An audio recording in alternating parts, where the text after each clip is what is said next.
आज के वीडियो में हम लोग पढ़ेंगे डायरेक्शन ऑफ करंट। पिछले वीडियो में हमने आपको बताया था कि फ्लो ऑफ चार्ज को करंट बोला जाता है और चार्ज हम लोग जानते हैं दो प्रकार के होता है, पॉजिटिव और नेगेटिव। तो करंट की डायरेक्शन डिसाइड करने के लिए हम ये देखते हैं कि किस तरह के चार्ज का फ़्लो हो रहा है।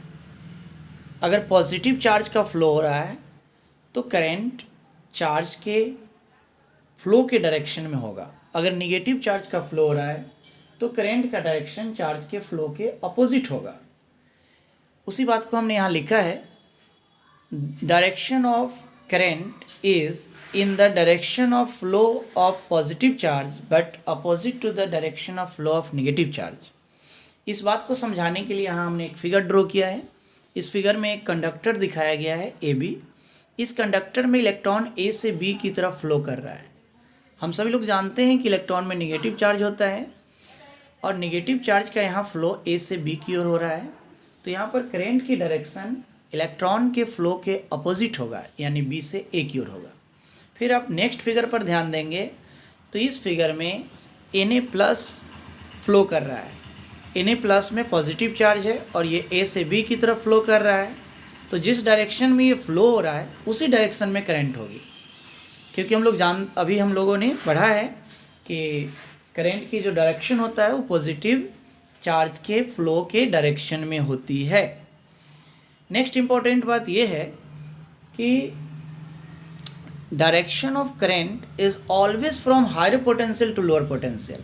करंट का जो डायरेक्शन होता है वो हमेशा हायर पोटेंशियल से लोअर पोटेंशियल की ओर होती है, क्योंकि पॉजिटिव चार्ज के हमेशा टेंडेंसी होती है हायर पोटेंशियल से लोअर पोटेंशियल की ओर फ्लो करने का, और नेगेटिव चार्ज में टेंडेंसी होती है लोअर से हायर में फ्लो करने का। तो अगर नेगेटिव चार्ज लोअर से हायर की ओर जा रहा है तो उसके अपोजिट करंट जाएगा हायर से लोअर, और पॉजिटिव हायर से लोअर जाता है और करंट भी हायर से लोअर जाता है। तो करंट चाहे पॉजिटिव का हो या नेगेटिव चार्ज का करंट हो, करंट हमेशा हायर पोटेंशियल से लोअर पोटेंशियल की ओर फ्लो करता है। इस कॉन्सेप्ट पर यहाँ हम लोग आइए क्वेश्चन देखते हैं। एक ऑब्जेक्टिव क्वेश्चन हमने लिखा है।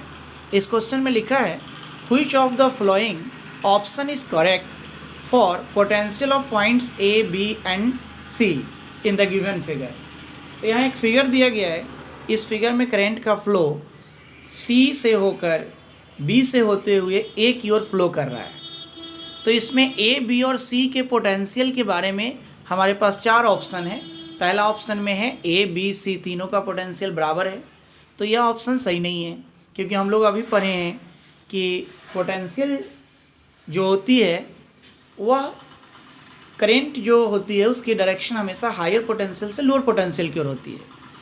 तो करंट यहाँ सी से ए की तरफ जा रहा है तो सबसे ज़्यादा पोटेंशियल सी का होगा, उससे कम बी का होगा, उससे कम ए का होगा। तो इसमें सी ऑप्शन करेक्ट है, क्योंकि सी ऑप्शन में सी पॉइंट का पोटेंशियल सबसे ज़्यादा लिखा गया है, उससे कम बी का है, उससे कम ए का है। फिर इसी तरह से एक नेक्स्ट क्वेश्चन हम लोग देखते हैं, जो पिछले क्लास में हम फार्मूला बताए थे करंट के मैग्नीट्यूड निकालने के लिए, I = delta Q by delta T. इस फार्मूला पर हमने एक क्वेश्चन यहाँ दिया है। एक क्वेश्चन हमने लिखा है, 10 ampere current passes through a wire, how much charge passes through the wire in 30 second. तो इस क्वेश्चन को बनाने के लिए सबसे पहले हम यहाँ नोट कर लेंगे कि क्वेश्चन में हमारे पास क्या क्या दिया गया है। तो क्वेश्चन में आप ध्यान देंगे तो I यानी करंट दिया गया है 10 एम्पियर, टाइम दिया गया है 30 सेकेंड और चार्ज हमें निकालना है।